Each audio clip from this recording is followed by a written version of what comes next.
Terpidana kasus korupsi ini ditangkap di Perumahan Bumi Permata Hijau, Kelurahan Gunung Sari, Kecamatan Rapocini, Kota Makassar, Sulawesi Selatan. Berdasarkan putusan kasasi Mahkamah Agung pada tanggal 13 Maret 2017 lalu, pelaku melakukan tindak pidana korupsi secara bersama-sama pada pengelolaan anggaran pendapatan dan belanja daerah atau APBD di Dinas Kesehatan Kabupaten Kolaka Timur. Saat divonis, terpidana menjabat sebagai Kepala Dinas Kesehatan Kabupaten Kolaka Timur tahun 2014 lalu. Atas perbuatannya, terpidana telah mengakibatkan kerugian negara sebesar 844 juta rupiah dan divonis pidana selama 5 tahun dengan denda 200 juta rupiah.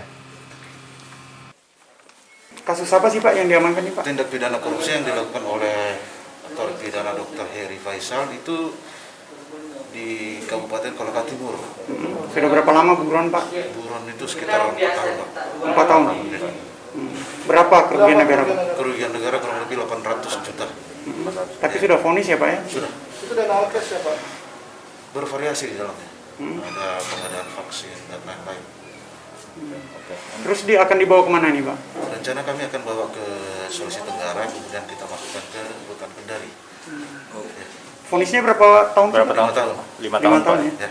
Diamankan Berarti di mana 150. Pak? Diamankan di mana? Di Permata ini. Makassar.